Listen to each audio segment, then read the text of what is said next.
es lo más grande que hay, viejo. Eso tiene que hablar Teis Sport, de lo grande que son dentro de la cancha, no de la vida privada, viejo. La vida privada...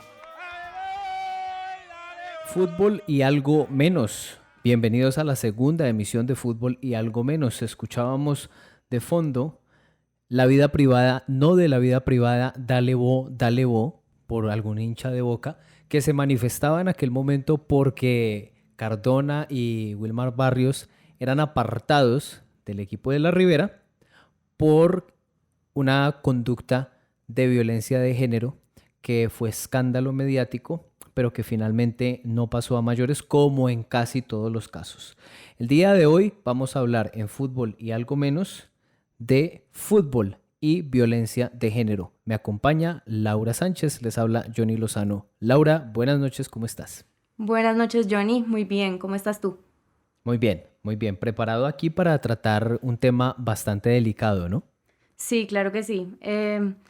Hablando de eso, yo creo que es importante como que nuestra audiencia sepa que vamos a hablar de violencia de género y violencia sexual y queremos como aconsejar discreción en los oyentes. Yo sé que escuchan mujeres y que es probable que algunas víctimas sientan los temas que vamos a hablar aquí como muy fuertes o delicados, entonces pues queremos aconsejar esa discreción. Muy bien, así es. Recomendamos entonces mucha discreción con este capítulo, violencia de género y fútbol. Entonces, ha habido varios casos que desde el punto de vista mediático han estallado, han explotado, han estado en boca de todo el mundo y parece ser que el fenómeno entonces cae en un loop, en un círculo vicioso en el que los pasos se repiten. Primero sale la noticia, se destapa el escándalo, hay entonces toda una nube de periodistas que tratan de darle cubrimiento, tratamiento a la noticia y a su vez entonces las voces de los aficionados se empiezan a sumar para juzgar. El discurso generalmente es revictimizante, el discurso generalmente es de los aficionados intenta invisibilizar o relativizar el problema que se denuncia. Pasa el tiempo, el jugador recibe de pronto algún tipo de sanción social, de sanción económica, es apartado del club, pero como decía Grondona, todo pasa.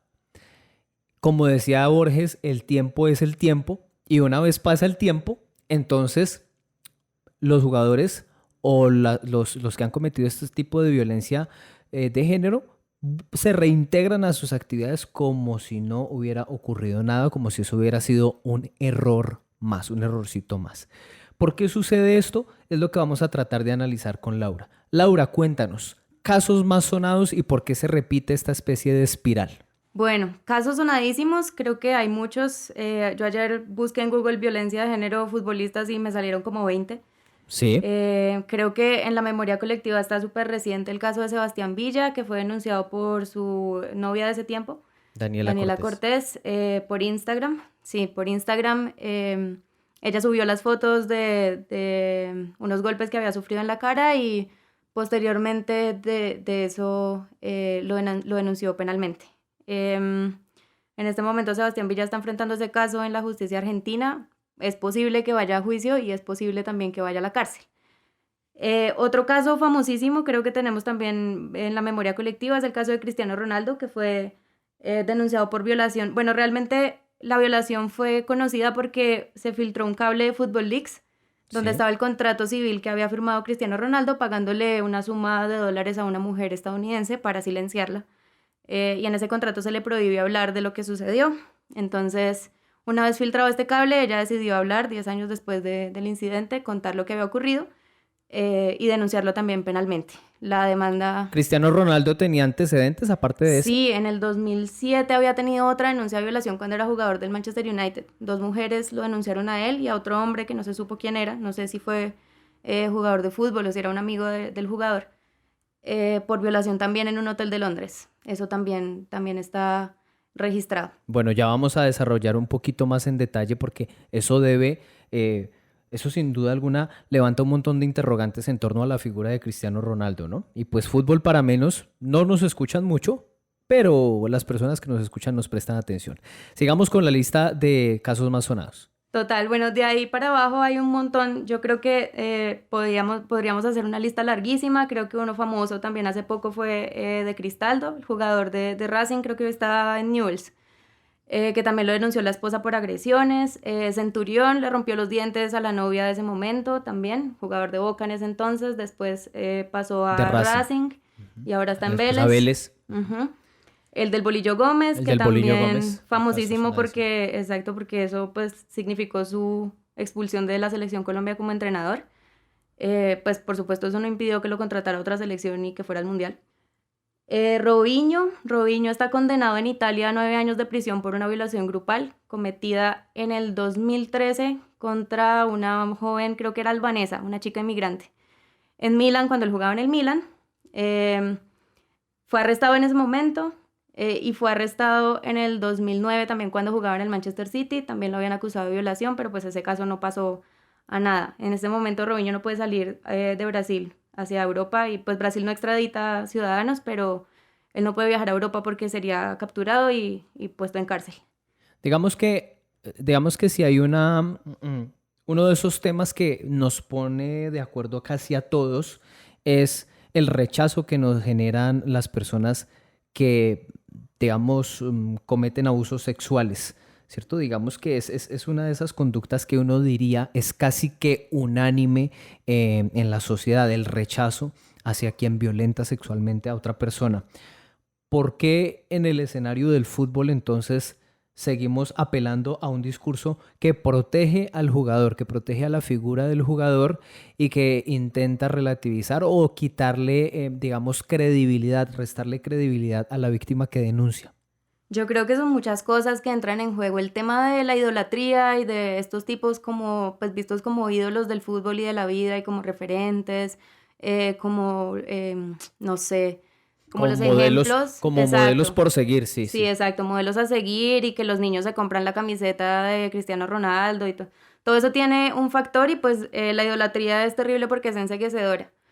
Pero además Sí. yo pienso que hay una cultura de la violación, no solamente en el fútbol, sino en general, en la cultura general, en el mundo.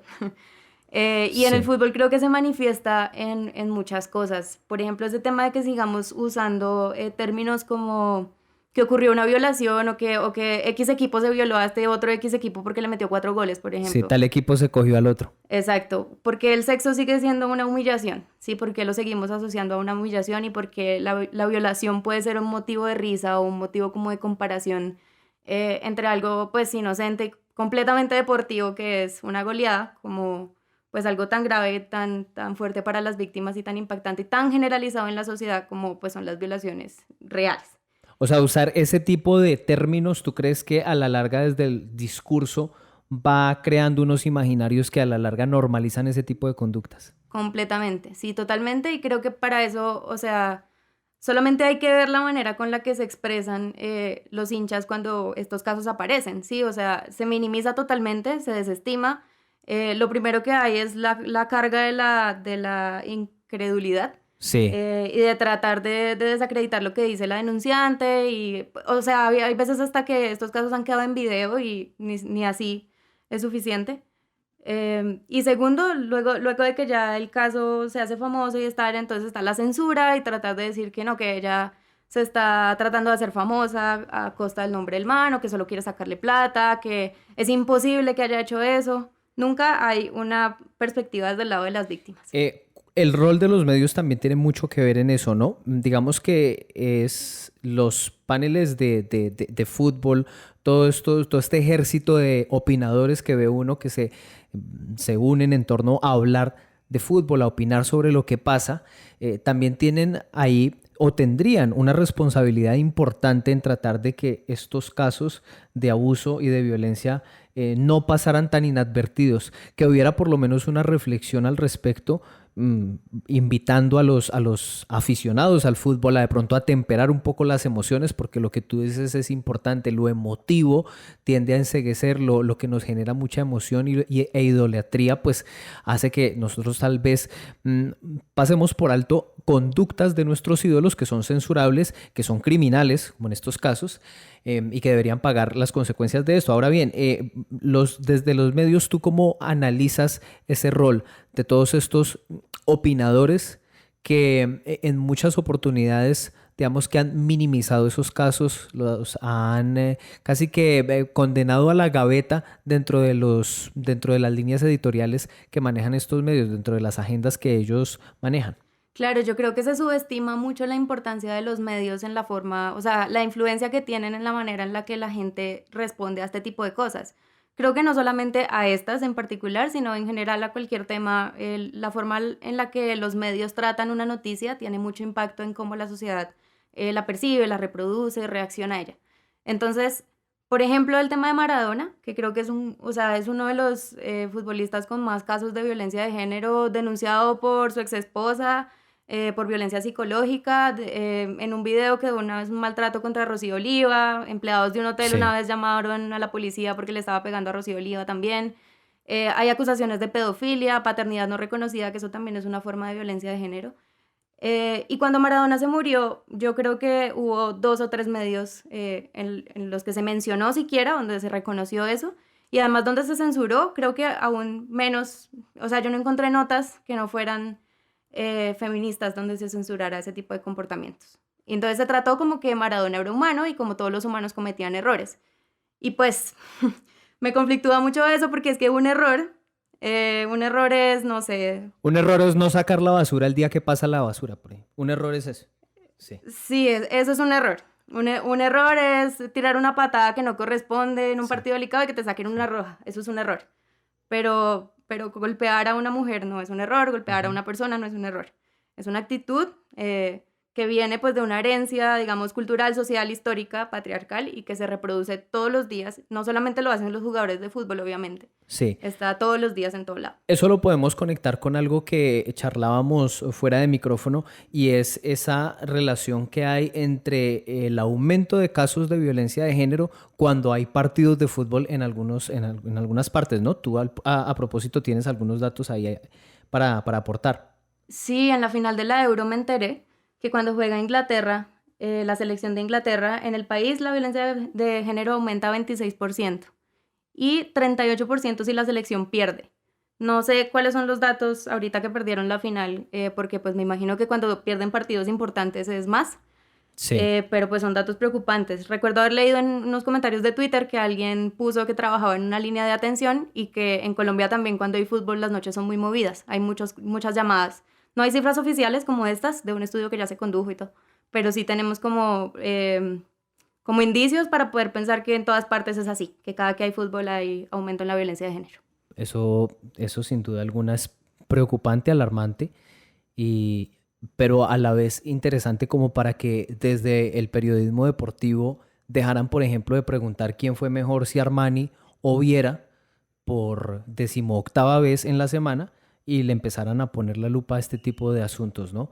En cuanto al entorno, digamos, a ese ecosistema protector del jugador, empiezan a salir voces desde el aficionado, naturalmente, que en general está permeado por la pasión, por todos estos elementos emotivos que ya hemos mencionado, pero también salen voces solidarias del victimario desde sus colegas o desde los directivos que antes fueron jugadores de fútbol. Por ejemplo, en el caso de Sebastián Villa, recordemos que el Chelo Delgado dijo que pues todos habíamos tenido ese tipo de problemas y que pues ya estábamos grandes y que había que superarlos.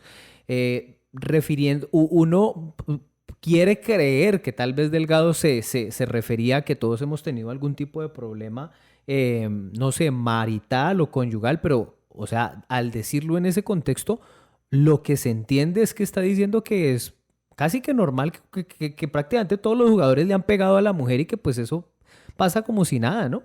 Que el tratamiento es el silencio y ya. Claro, casi está diciendo que él le pegó, o sea, es casi una confesión ahí en público. Y muy delicado, creo que en general muy delicadas ese tipo de declaraciones. Hay que empezar a revisar cuál es la respuesta que se está dando y no solamente lo que piensa la persona a sus adentros, sino tratar de pensar cuál es el impacto que ese mensaje tiene al ser recibido pues, en el público.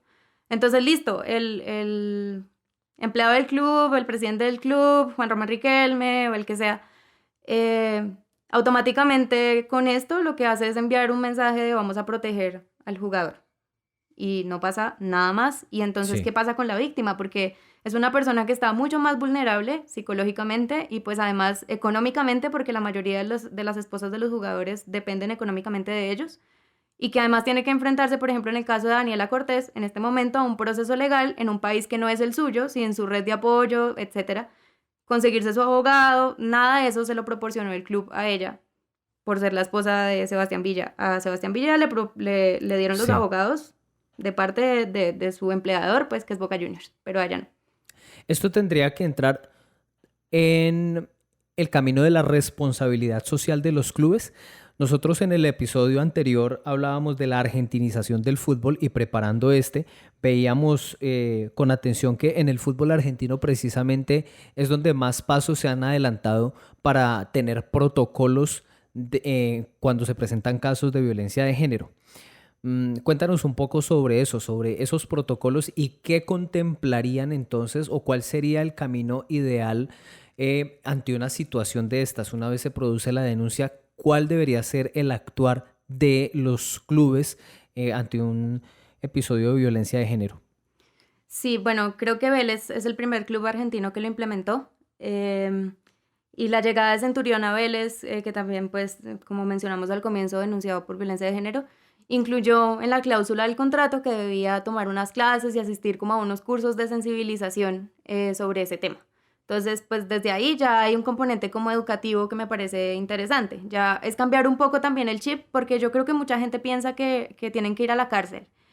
Y pues personalmente yo siento que la cárcel y las estrategias punitivistas nunca son la solución, porque solamente generan resentimiento y no hay una transformación ni en la persona que está sufriendo digamos, todo el proceso carcelario, ni en la sociedad, porque simplemente fue a la cárcel y se olvida, y no pasó nada más. Sí, de acuerdo. Entonces la apuesta de Vélez, pues, está en transformar esto. Y resocializar. Exacto, y pues que el jugador empiece como a comportarse de una forma diferente a partir de adquirir conciencia sobre lo que hizo o sobre lo que podría llegar a ser, pues no todos los jugadores golpean personas.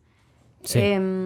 Pero pues creo que sí es interesante, creo que otros clubes en Argentina lo están implementando, incluye pues como acompañamiento psicológico y este tipo de cosas para que también yo creo que el jugador de fútbol es una persona muy abandonada porque solo interesa por sus habilidades deportivas.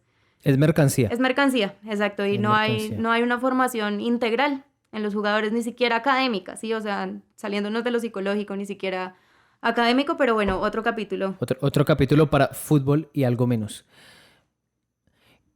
Mientras hacías esta exposición del caso de Sebastián Villa y lo que ocurría, a ver, pensemos un poco entonces en lo que ocurre en la víctima y lo que ocurre con el victimario. Hagamos un paralelo. Entonces, mientras la mujer generalmente puede sufrir episodios entonces de depresión, de exclusión, de señalamiento, de exposición negativa a lo mediático, prácticamente digamos que la víctima queda con su vida destruida, o pues muy mal, y mientras tanto el jugador de fútbol pues da parcialmente o la cara a los medios, trata de explicar, casi siempre explicaciones pues muy escuetas, comunicados como muy... Yo recuerdo mucho la noche en la que salió la denuncia de Daniela Cortés, que Sebastián Villa lo que hizo fue bloquear los comentarios de Instagram y sacar un video en el que él decía, ante los rumores que están diciendo, pues no, yo tengo primas, yo tengo mamá, yo tengo abuela y nada, y no dijo absolutamente nada más.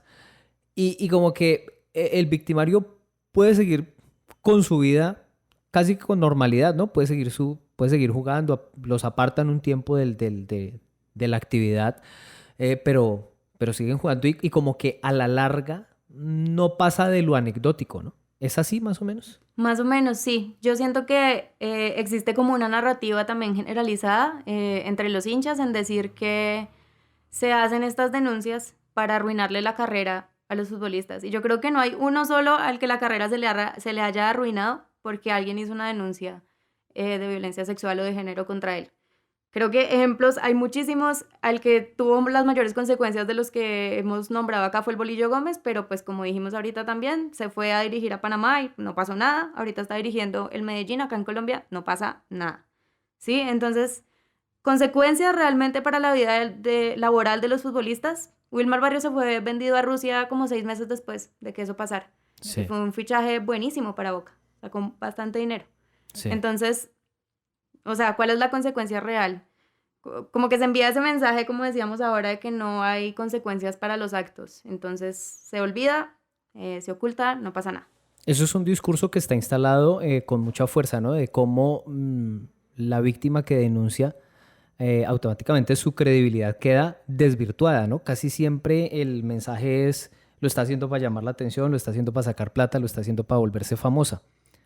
Creo que en el caso de Cristiano Ronaldo era así, ¿no? Que él en algún live de Instagram tenía una declaración desafortunada al respecto, ¿no? Le preguntaron por el caso y él dijo exactamente eso, que era una declaración para hacerse famosa a costa del nombre de él.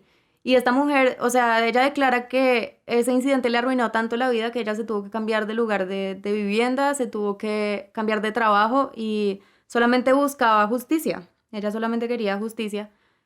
Y solamente se dejó tomar 2 fotos para el reportaje de la revista alemana que pues como que desglosó todo el caso, pero nunca más volvió a aparecer en público ni nada, ni está dando entrevistas, ni haciéndose famosa, ni nada de eso a costa del nombre de Cristiano Ronaldo. Eso no es lo que ella buscaba, pero sin embargo eso fue lo que él dijo en un live y eso fue lo que se replicó en todos los medios de comunicación. Los medios de comunicación tienen un rol clave en todo este tema.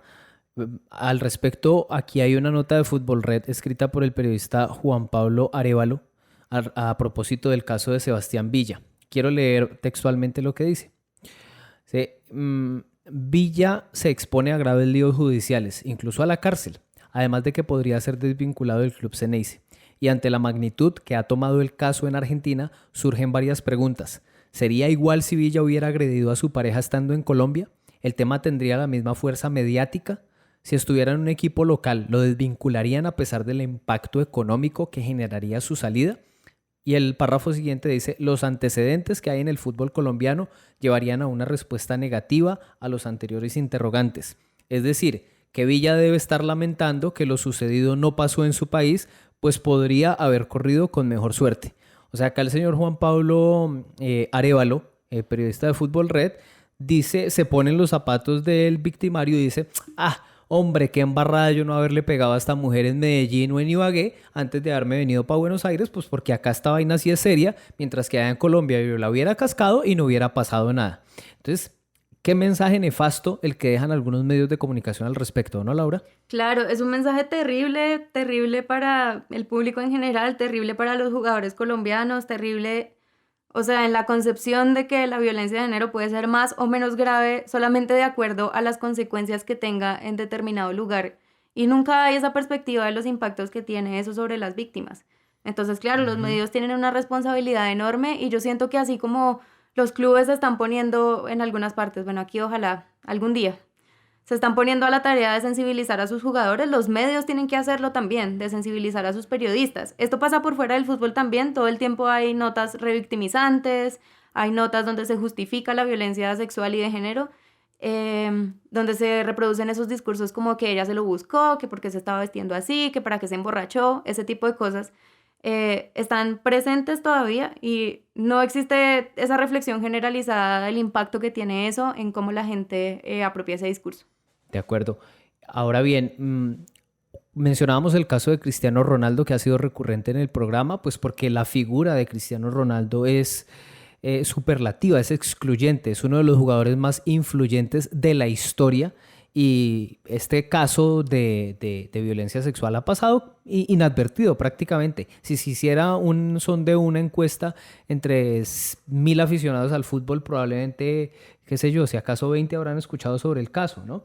Ahora bien, también está este tema del dinero, ¿no? El dinero y el poder como un mecanismo para condicionar las denuncias de las víctimas. Se envía un mensaje, Laura, de que el que tenga plata pues igual puede hacer lo que quiera, que desde que tenga plata pues arregla con las víctimas y no pasa nada. un poco. El caso de Cristiano, pues como ya que estamos hablando del tema, es bien importante en ese sentido porque existió ese contrato que firmaron las partes, donde se le obligó a la víctima a no hablar por determinada suma de dinero. Ella después declaró que ella firmó eso porque estaba en un estado de shock psicológico. No tenía un abogado que la asesorara en ese momento. Eso fue pocos días después. Y ella todavía pues estaba en estado de shock y pues además no contaba con buena asesoría legal. La familia estaba en estado de shock y ella lo único que quería era olvidarse de lo que había ocurrido. Entonces firmó un contrato que la obliga a estar... No podía declarar ni ante la justicia ni ante los medios. Ella estuvo en silencio 10 años y pues solo después de que se filtró el cable de Football Leaks fue que la opinión pública se enteró de lo que había ocurrido. Entonces, el dinero, no solamente el dinero como una forma de soborno, sino también como una forma de mostrar poder. Yo siento que ahí no solamente... Es una exhibición de poder. Sí, no solamente te ofrezco un dinero y tú verás si hablas o no, sino te amenazo con este poco de abogados, te demuestro mi poder legal, te envío mis abogados hasta Estados Unidos para que hablen contigo, te demuestro lo que soy capaz de hacer. Intimidar. ¿No? Que es intimidarte, amenazarte, para que tú no hables y tienes prohibido, el contrato estipulaba que ella tenía prohibido hablar de eso hasta en psicología, no podía hablarlo ni con su terapeuta ni nada. Pero que es una... sí, es una forma de revictimizar, pues, absoluta. Claro, o sea. es una violación total de los derechos de ella también, pues, a la salud incluso. Sí. Entonces, ya después ella habla porque la asesoraron posteriormente y pues le dijeron que ella podía demandar ese contrato. Porque estaba en estado de shock y bueno, todo lo que mencioné, y pues ella lo hizo y esa demanda civil está en este momento en curso en Estados Unidos. ¿Cómo es el nombre de ella, de la víctima? Ella se llama Catherine Mayorga. Catherine Mayorga, sí. Qué desafortunado todo esto.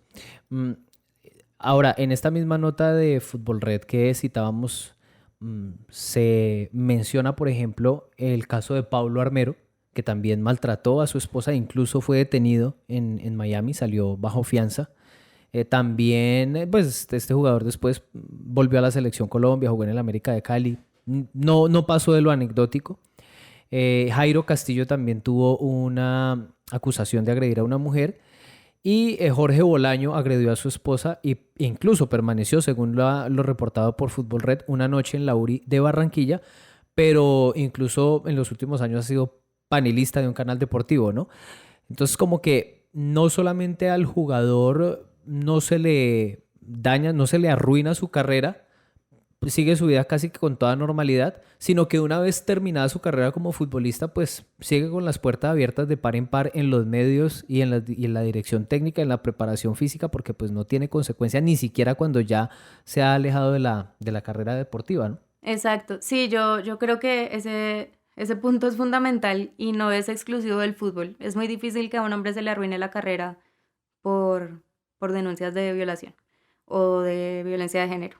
¿Tú crees que, a propósito, tú crees que entonces la separación del futbolista sí es necesaria una vez empiecen, porque se hagan la denuncia? Porque muchas veces el discurso que escuchamos es, pero es que la justicia no ha fallado y en la medida, yo no soy juez, los periodistas muchas veces dicen, es que yo no soy juez, entonces yo no puedo decir, el presidente del club dice, es que yo no soy juez, la justicia no ha fallado, entonces yo no puedo separar, yo no le puedo privar el derecho al trabajo, etcétera. ¿Tú crees que el jugador sí debería ser bloqueado, sí debería ser suspendido y no se le debería permitir jugar? Claro, yo creo que desde que exista un proceso legal eso es importante, no solamente por el tema de respeto a la víctima y pues sí, bueno, como de respeto a lo que ocurrió, sino por la importancia simbólica que eso tiene, que lo que estábamos hablando ahorita, envía el mensaje equivocado el mantenerlo en el plantel, de que no existen consecuencias para los actos. Y el hecho de separarlos, creo que sí denota un cambio por lo menos en el accionar de los clubes que tienden a ser tan protectores de los jugadores. Entonces siento que sí es necesario, creo que puede ser una política para implementar en las cláusulas de los contratos, por ejemplo, ese tipo de cosas para que los jugadores también sepan que pueden haber consecuencias por ese tipo de comportamientos. Sí, que sea disuasivo. Para finalizar, entonces, Laura, digamos, ¿cuál debería ser el protocolo ideal o el tratamiento que deberían tener o al cual deberían empezarse a acercar los clubes colombianos y los del fútbol internacional para darle un manejo adecuado a una situación tan grave como la violencia de género por parte de algún jugador? Hay muy buenas ideas. Yo pienso que ese tema del protocolo que tiene en este momento Vélez y que ya empezaron a implementar otros clubes, pues ahí hay un punto de partida tremendo, pero pues también hay que hacer un cambio, hay que transformar la sociedad, hay que empezar a hablar de otra forma, hay que empezar a expresarnos de otra forma, a eliminar esa cultura de la violación de la que estaba hablando antes, y a entender que es posible disculparse y que es posible también reconocer lo que se hizo. Hay un caso también famoso fuera del mundo del fútbol, pero en el mundo del deporte, que es el de Kobe Bryant, que a mí me sorprendió. Yo sabía eso y cuando falleció mucha gente no lo sabía, y a mí me sorprendió bastante porque pues me parecía un caso muy importante. Kobe violó a una mujer en el 2003 en un hotel y él estuvo demandado penalmente y estuvo demandado también una demanda civil de indemnización por lo que había ocurrido. Y pues cuando él ya se vio como acosado por el tema de la demanda penal, decidió conciliar, y parte de la conciliación le solicitaba a él que hiciera una disculpa pública. Y eso fue lo que hizo Kobe, y pues me pareció supremamente valioso porque reconoció públicamente que él no había visto como una violación ese episodio, pero que entendía que ella sí y que ella no le había dado su consentimiento. Sí. Entonces hay como una opción de poner en el público la oportunidad de hablar de violación y de reconocer los errores.